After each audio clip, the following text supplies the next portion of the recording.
کہ یاجوج و ماجوج ان کی زمین میں فساد مچاتے ہیں. انہیں ان کی یورس سے بچانے کے لیے ایک حفاظتی میکانزم کی ضرورت ہے. دوسری بار یہ الفاظ سورہ انبیاء کی آیت نمبر 96 میں آئے ہیں. ان دونوں آیات پہ تفکر ہماری یہ رہنمائی کرتا ہے کہ یاجوج و ماجوج جارحانہ انداز میں توسیع پندانہ سوچ کی عکاسی ہے. یہ سوچ انفرادی بھی ہو سکتی ہے اور اجتماعی یا قومی بھی. اس سوچ کے حامل اپنی استعماریت قائم رکھنے کے لیے دوسروں پہ چڑھ دوڑتے ہیں. اب وہاں کے رہنے والے لوگوں نے ذوالقرنین سے درخواست کی کہ وہ یاجوج و ماجوج کی فتنہ انگیزیوں سے تنگ آ چکے ہیں. تو کیا ایسا ممکن ہے کہ وہ ان کی حفاظت کی خاطر کوئی ایسا بند باندھ دیں یا کوئی ایسا انتظام کر دیں کہ وہ ان سے محفوظ رہ سکیں؟ اور اس کام کے لیے اگر ذوالقرنین چاہیں تو وہ لوگ اس رکاوٹ کی تعمیر پہ اٹھنے والے اخراجات کے لیے خراج کا بندوبست کر سکتے ہیں. قال ما مکنی فیہ ربی خیر، کہا جو تمکن دی ہے مجھے اس میں میرے رب نے بہتر ہے. فاعینونی بقوۃ اجعل بینکم و بینہم ردما، تو اعانت کرو میری قوت سے، میں بنا دوں تمہارے اور ان کے مابین ایک بند. ہاتونی زبر الحدید، لا دو مجھے تختے لوہے کے. حتی اذا صحابی بین صدفین کا لنفق، حتیٰ کہ جب مساوی کر دیا بیچ دو پھانکوں کے، کہا دھنکو. حتی اذا جعلہ نارن قال آتونی افرغ علیہ قطرہ، حتیٰ کہ جب کر دیا اسے آگ، کہا لاؤ میرے پاس میں انڈیل دوں اس پہ تانبا پگھلا ہوا. انڈر لائن لفظ ہے ردمان، ردم سے بنا، رے دال میم، موٹی دیوار یا کوئی بند جو دو چیزوں کے درمیان ایک روک کا کام کرے. ابیر اور بلاک. ذوالقرنین نے لوگوں کی حفاظت کی خاطر ایک رکاوٹ کی تعمیر کی حامی بھر لی، لیکن خراج کی پیشکش کو یہ کہہ کے قبول نہ کیا کہ اللہ تعالیٰ نے اسے جو وسائل دے رکھے ہیں وہ بہت بہتر ہیں. اسے لوگوں سے کہا کہ اس کام کی خاطر بہت محنت درکار ہے، اس لیے تم لوگ میرے ساتھ کام میں لگ جاؤ تاکہ میں تمہارے اور یاجوج و ماجوج کے درمیان ایک موٹی دیوار تعمیر کر دوں. اس مضبوط دیوار کے لیے مجھے مضبوط تختے لا دو. کام شروع ہو گیا یہاں تک کہ دو اونچائیوں کے درمیان ایک موٹی دیوار کھڑی ہو گئی. اب ذوالقرنین نے انہیں کہا کہ وہ آگ دہکائیں، جس کے نتیجے میں وہ دیوار آگ کی طرح سرخ ہو گئی. اس نے کہا کہ لاؤ اب میں اس پہ کچھ پگھلا ہوا تانبا ڈال دوں تاکہ تمام تختے مضبوطی کے ساتھ ایک دوسرے سے جڑ جائیں.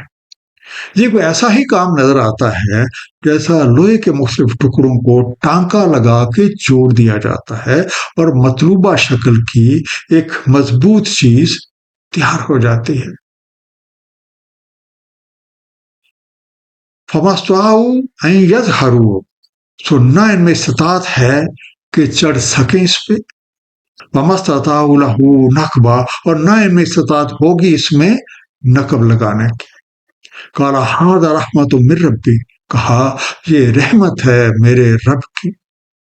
وَإِذَا جَاءَ وَعْدُ رَبِّي جَعَلَهُ دَكَّ، سو جب آئے گا وعدہ میرے رب کا ڈھا دے گا اسے. وَكَانَ وَعْدُ رَبِّي حَقًّا، اور ہے وعدہ میرے رب کا ایک حقیقت. یہ موٹی دیوار اس قدر بلند اور مضبوط تھی کہ یاجوج و ماجوج نہ تو اس پہ چڑھ کے پھلانگ سکتے تھے اور نہ ہی اس میں نقب لگا کے دوسری طرف آ سکتے تھے. دیوار کی تعمیر کے بعد ذوالقرنین نے کہا کہ دیوار کی تعمیر رب کریم کی رحمت کی بدولت ہی ممکن ہو سکی، اور جب تک وہ چاہیں گے یہ قائم رہے گی، اور جب وہ چاہیں گے یہ زمین بوس ہو جائے گی. رب کریم کا ہر وعدہ سچا اور پرحق ہے اور ہر حال میں پورا ہو کر رہتا ہے. یاجوج و ماجوج اور ذوالقرنین کی بنائی ہوئی دیوار کے بارے میں مختلف آراء پائی جاتی ہے، لیکن اگر ہم اس دیوار کو حق اور باطل کے درمیان ایک دیوار تصور کر لیں اور کسی ذوالقرنین یعنی اللہ والے کی مدد سے ایک ایسی دیوار بنا لیں تو ہم ہر طرح کے فساد اور اس کی فتنہ انگیزیوں سے محفوظ رہ سکتے ہیں۔ وَتَرَكْنَا بَعْضَهُمْ يَوْمَئِذٍ يَمُوجُ فِي بَعْضٍ، اور چھوڑ دیں گے ہم ان کے بعض کو اس روز موج مارتے بعض میں۔ وَنُفِخَ فِي الصُّورِ وَجَمَعْنَاهُمْ جَمْعًا، اور نفخہ ہوگا سور میں تو جمع کر لیں گے ہم سب کو۔ وَأَعْرَضْنَا جَهَنَّمَ يَوْمَئِذٍ لِلْكَافِرِينَ عَرْضًا، اور ہم پیش کریں گے جہنم کو اس روز کافروں کے سامنے۔ اور جب وہ وعدہ آ جائے گا تو اس وقت لوگوں کو اس طرح چھوڑ دیا جائے گا گویا وہ سمندر کی موجیں ہیں جو ایک کے بعد ایک چڑھی آتی ہے۔ سورہ انبیاء آیت نمبر 96 میں ارشاد ہے، حتیٰ کہ جب کھول دیا جائیں گے یاجوج اور ماجوج اور وہ ہر بلندی سے اونڈے چلے آئیں گے، پھر سور پھونکا جائے گا، نتیجتاً سب مر جائیں گے۔ ان سب کو جمع کر کے رب کریم کے حضور پیش کر دیا جائے گا اور اس جہنم ان نافرمانیوں اور فسادیوں کے سامنے لا رکھی جائے گی۔ الذین کانت اعینہم فی غطاء عن ذکری، وہ رہیں جن کی آنکھیں ڈھکی میری یاد سے، وَكَانُوا لَا يَسْتَطِيعُونَ سَمْعًا، اور نہ ہی انہیں استطاعت سننے کی۔